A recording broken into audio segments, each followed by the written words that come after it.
Hi, Karen Curry Parker here with your weekly Human Design Evolution Report. I just finished riding my bike with my daughter and dropped her off at school for the last week of school for the summer. And I thought I'd stop here next to the lake by our house and film the transit report for you. I wanted to stop here specifically because I want to talk for just a second about the lake.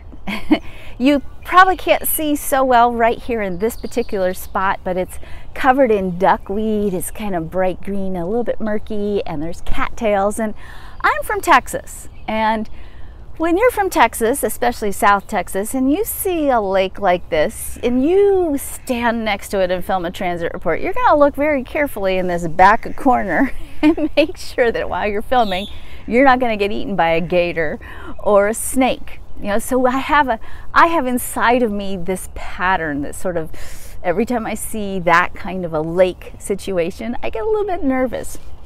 But I'm in Minnesota, and as you probably well know, it gets pretty darn cold here in the wintertime, and alligators and even snakes are cold-blooded animals, and they don't do so well up here. So the odds of there being an alligator or a bull shark or snake or anything in this lake are pretty low.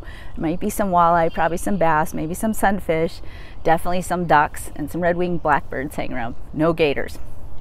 The reason why I'm bringing this up is because the energy of this week is all about changing patterns and habits. And we are trained so deeply to change our patterns and habits with our mindset. Some of you may have even heard, this is something, you know, personal growth and development people say a lot. Some of you may have even heard the little mantra that goes, if you want to change a habit, you have to do it for 21 days consistently. I've been guilty of saying that myself. And if you do it for 21 days consistently, you build a new neural pathway. What research really shows is that that's not actually true. That just like everything, there is no formula for how humans change habits. And that in fact, the thing that changes the habits most quickly, the thing that supports you in changing habits most effectively, is replacing the habit with a new behavior. And the more you can create a new behavior that takes the place of the old behavior, the easier it is for you to break a habit, which is kind of the theme for this week. We are looking at the sun and the 35, the earth and the 5. The 35 is all about experiences, and the nature of our life and our experience out in the world gives us information, it gives us insight, it gives us our wisdom, and it's from our experiences that we can actually begin to understand what we truly want in the world. We're living in a feedback loop. So many times we think we got to do all the change up here. And if you've ever tried to change what's up here, it's hard.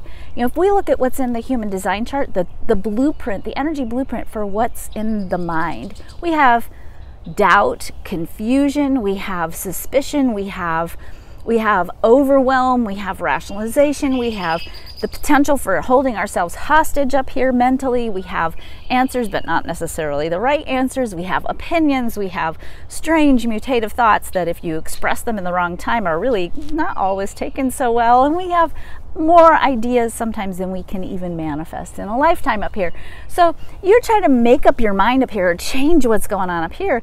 It's hard. It's very fluid and very malleable up here. The purpose of the mind is to engage in your imagination and to use your imaginative properties and your imaginative possibilities, your magic powers, to think of what else is possible, to use that power to stimulate an emotional response, which in turn draws into your life by virtue of calibrating your heart and the magnetic resonance field of your heart.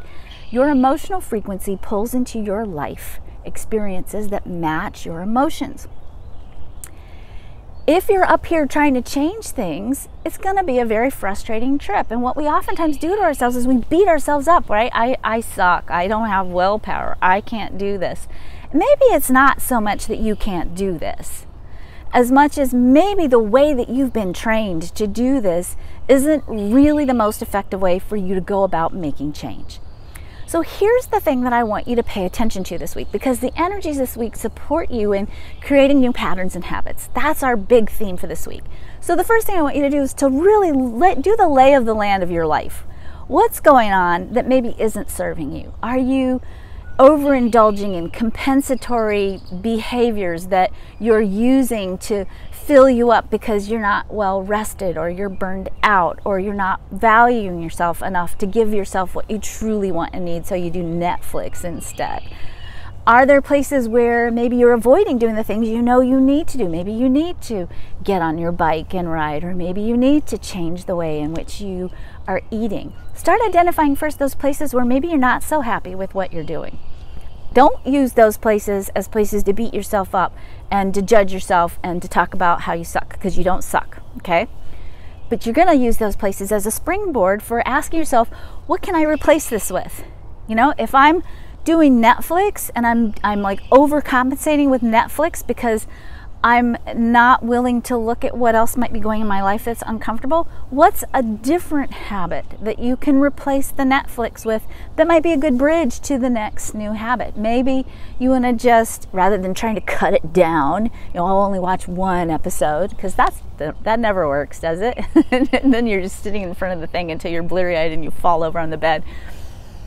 What if instead you start reading, or maybe instead of watching Netflix you go for a walk, or you meditate, or you know, whatever works for you. That's me. You have to find what works for you. You do you.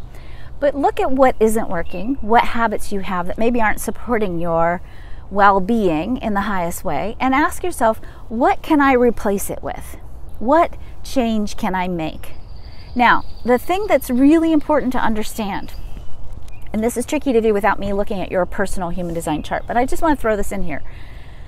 Some of us make change consistently, and some of us need habits that are consistent, especially if you have the gate 5 in your human design chart, which comes off, if you have a red square, or the square that's not the bottom square, but the middle square. If you look at the gate that comes off the top left, when you make change, you have to do it consistently, and you have to do it every day the same way. And it's easier for you, and certainly this week you'll be supported because the earth is transiting in that 5 energy, and that's rhythm and consistency.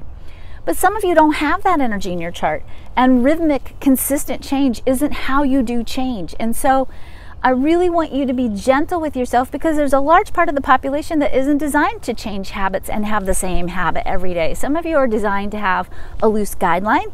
Some of you are designed to do a change over here and then do it kind of extreme, and then do it over here and do it kind of extreme.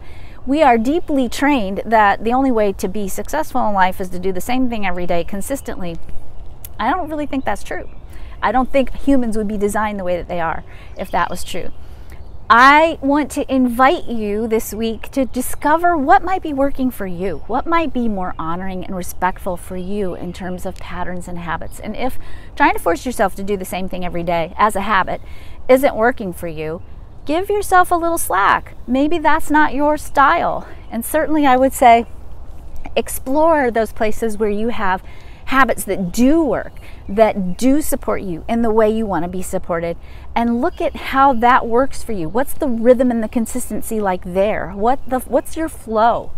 And is your flow less consistent and rhythmic but still effective?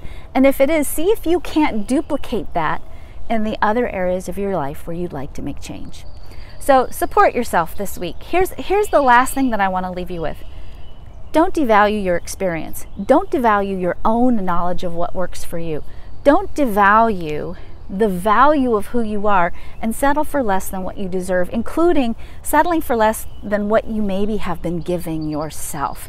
Sometimes when we don't do the things that we know we should be doing to create greater well-being, greater abundance in our life, we don't do it because we don't value ourselves enough.